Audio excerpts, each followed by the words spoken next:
Front pages of the papers. Starting off with Vanguard. Vanguard is leading with APC kicks as Atiku says only Supreme Court can end his battle with Tinubu. The writer says why I refuse to see Tinubu's emissaries. I'm not afraid of attacks on my business interests. I beat Tinubu to AC ticket in 2007.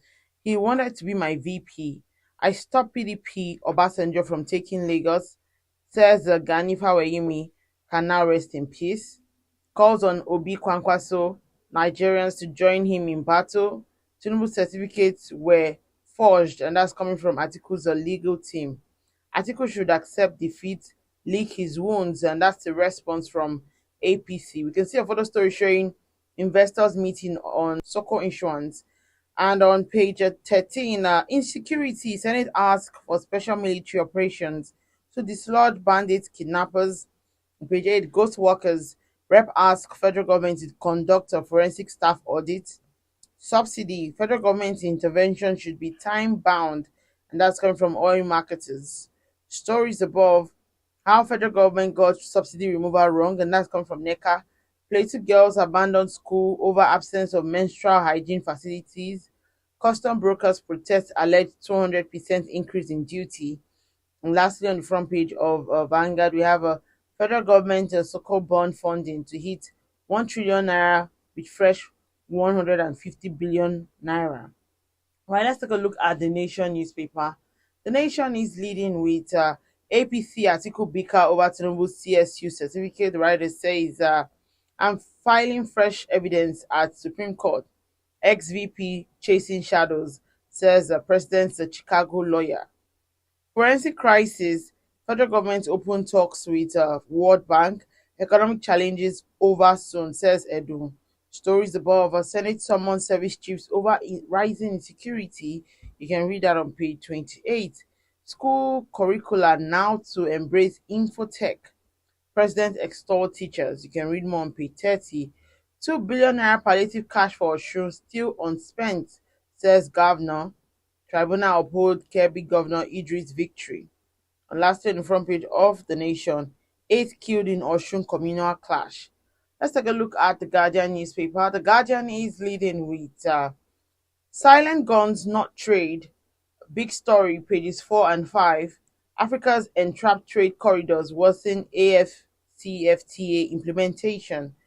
We can also see each country top export in Africa is an infographic showing all of that. Tales of neglect, largesse as Nigeria marks World Teachers Day. On page 27, governor stealing a lot. Local council should get allocation directly, says Afe Babalola. And on page 29, Senate summons the service chiefs, IGP over kidnap of students. Tinubu's Chicago certificate, Atiku rallies Obi Kwankwaso, Nigerians for justice. Supreme Court to decide Kanu's case December 15. And that's how we can take on the Guardian. Let's take a look at the Punch newspaper. The Punch is leading with Chicago Record. Tinubu betrayed me. I'll fight till Supreme Court verdict, and that's coming from Atiku. You can see that on pages 3 and 4. And the writer says that Tinubu supported Yaradua PDP in 2007 presidential election. Says ex-vice president. Atiku's political career has ended. He got nothing from Chicago Varsity. And that's coming from APC. And then we can see a photo story showing NUT demands a more reform, teachers to undergo internship. Lagos Abeokuta Highway remains a death trap.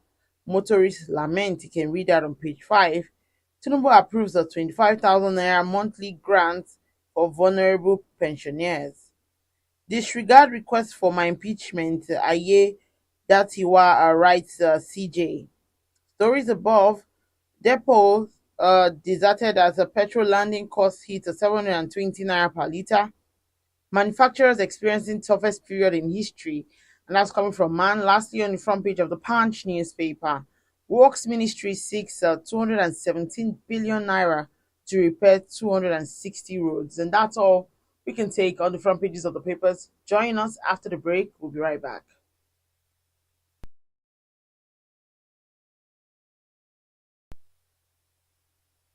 All right, welcome back. If you're just joining, still today in the news on Vanguard Live, I am Precious Tripoli. Joining me to talk about some of the stories On the front pages of the papers this morning is Mr. Olusegun Ebony. He's a public affairs analyst. Good morning, Mr. Olusegun. It's good to have you join me this morning. Yeah, good morning, Precious. How are you? How are you today? Very well, thank you. Let's delve into some of the stories that we have this morning. And of course, we still have talks on the president certificate saga. And Atiku has said that only the outcome of the Supreme Court case against President Bola Tinubu will end his political feud with the president. What's your take on the certificate saga with the president? Thank you, Precious. It's a very, very dicey situation we find ourselves right now. Well, I think if His Excellency Atiku Abubakar felt that the Supreme Court should be the final judgment, which that's what's going to happen. Like, well, I don't know why it's going to end because we have to wait till the Supreme Court comes out with their judgment. Because there are two things: if the Supreme Court can allow new evidences in the cases already on ground to be a different case. Maybe they have a case, but if not otherwise, well, I just think because it's confusing. The president attended the university? Yes. Is the certificate original? No. So it's a very kind of dicey situation here. But I think we just wait for the Supreme Court to make their judgment. It is what it is. But our opinion on this matter would not have mattered a lot.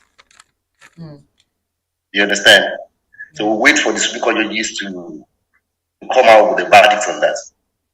Of course, I'll be waiting patiently to see the outcome. Of course, this issue has far-reaching implications on Nigerians, like how we are perceived outside, by when we travel out and those kind of things. There was a report of where they said about some nurses who were abroad. They found out that their certificates were not original, and also there was also a report on social media where someone said he was rejected because of certificate fraud, because they blacklisted Nigeria, I think Bangladesh and Nepal, from coming to that particular school. Oh, what do you make of that kind of situation?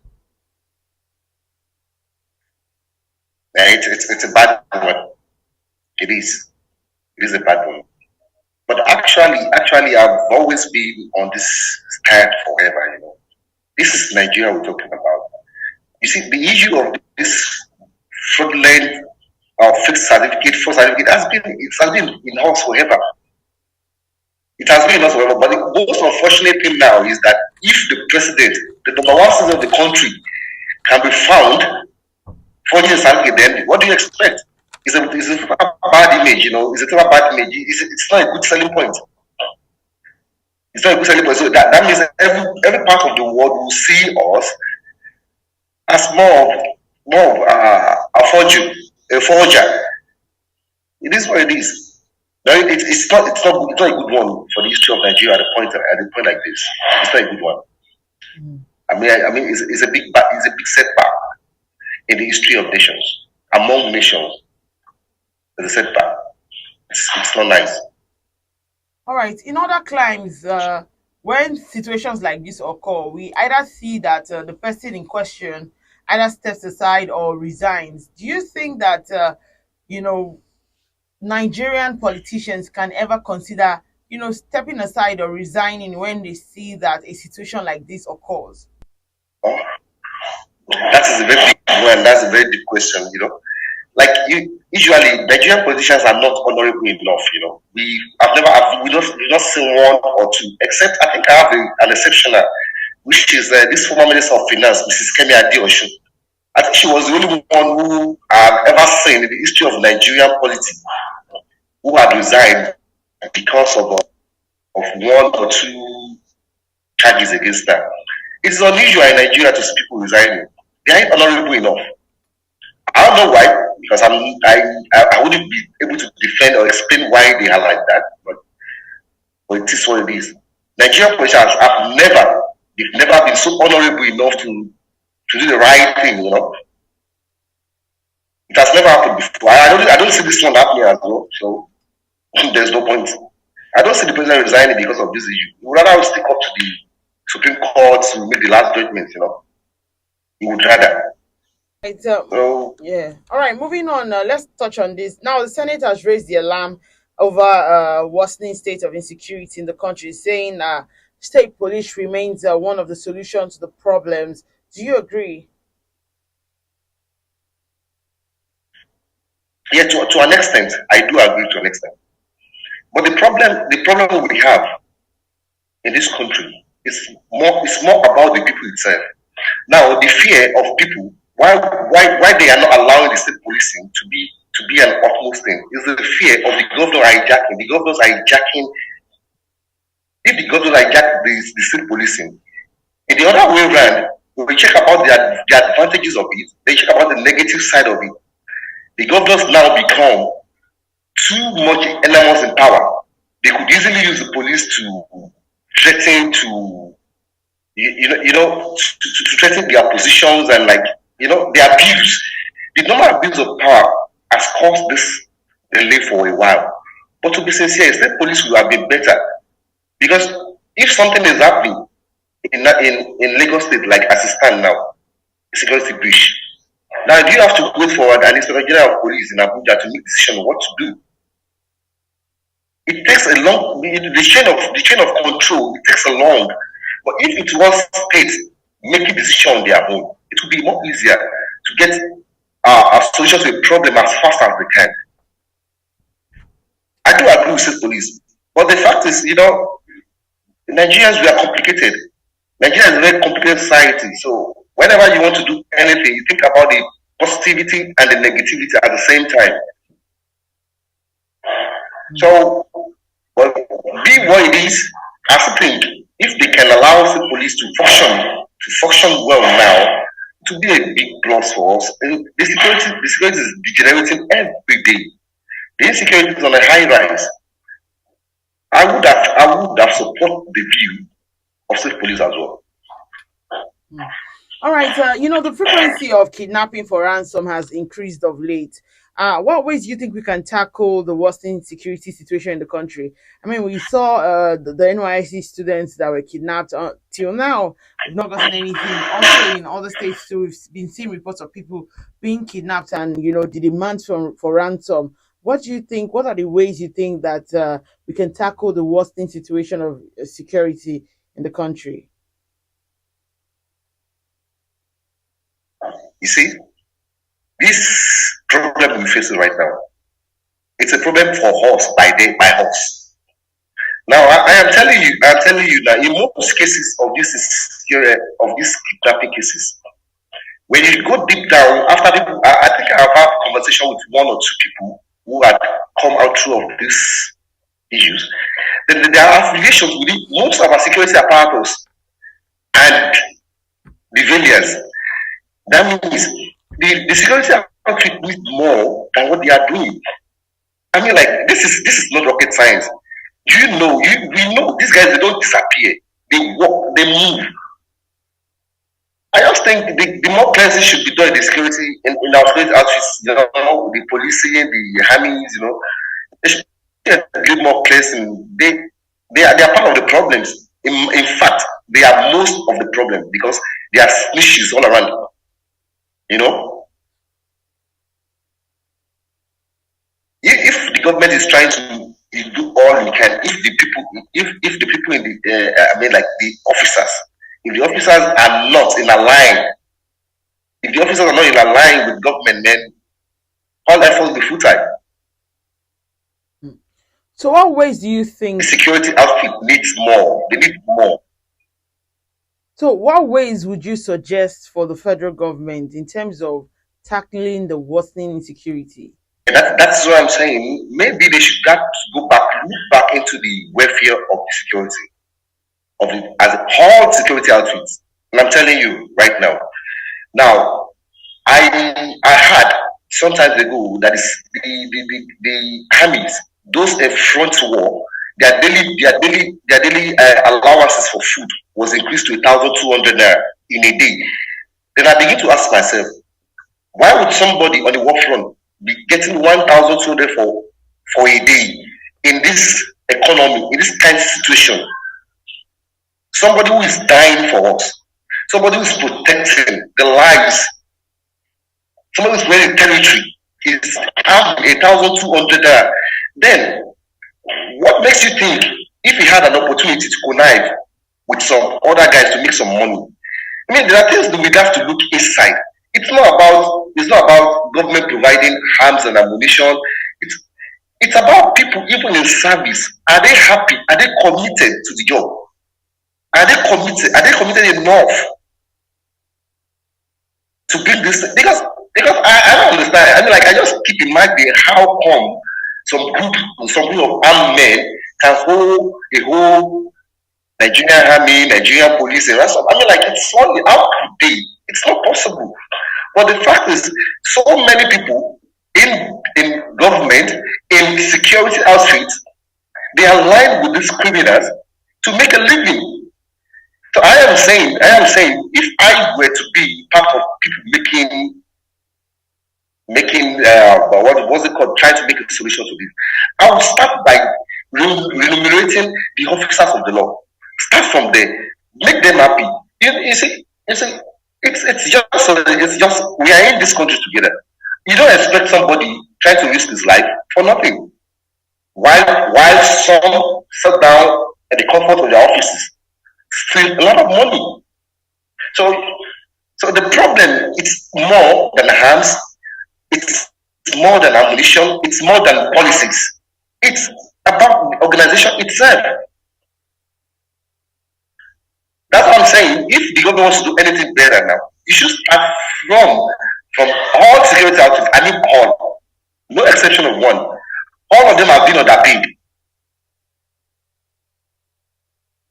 You need to give them the morale that will make them the environment that will make them to make it compatible, very happy to do their job. But it's not happening. It's not happening.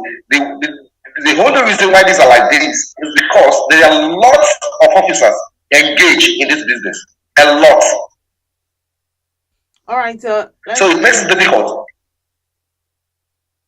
You can finish with your last statement. Yeah, go on. You can finish with your last statement. Yeah, that's what I'm saying. Because a lot of officers are involved in this illegal business, conniving with the criminal elements. That's why it's difficult to make it end. That's why it is. So I'm saying, let the government should go back and into this organization, this our security outfit, and solve the problem within the security outfit first. Then you will say in little time it will be hard. All right, moving on. Now, the Nigeria Employers Consultative Association, NECA, has said that the federal government got it wrong. The manner it removed subsidy, as one of the things they could have done would have been to at least fix one of the nation's 4 refinery. What are your thoughts? And, just as on Monday this week, we saw that the president had already increased the supposed amount that is supposed to be given to federal workers to 35,000. And the question has been, what's in it for private sector? How do the private sector also, find ways in terms of cushioning the effect of the fuel subsidy removal? Thank you, Precious. It is the situation we find ourselves in. It is the inability of government to plan ahead.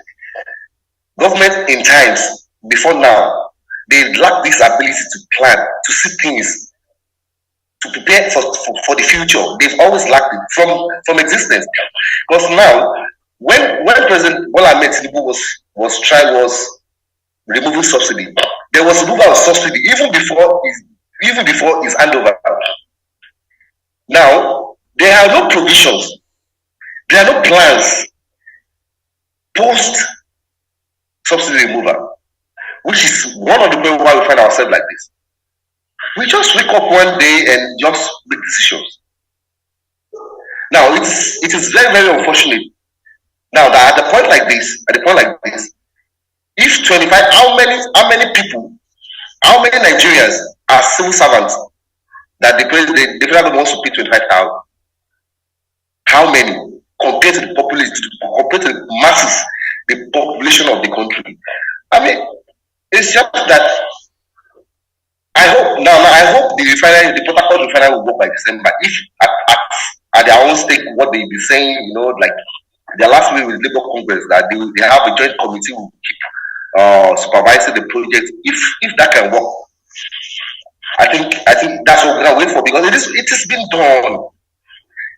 The things you don't plan for, you can't get it. Because if you don't plan, you're not going to get it right. They were never prepared. They just want to take out subsidy because they thought, now you should make more money.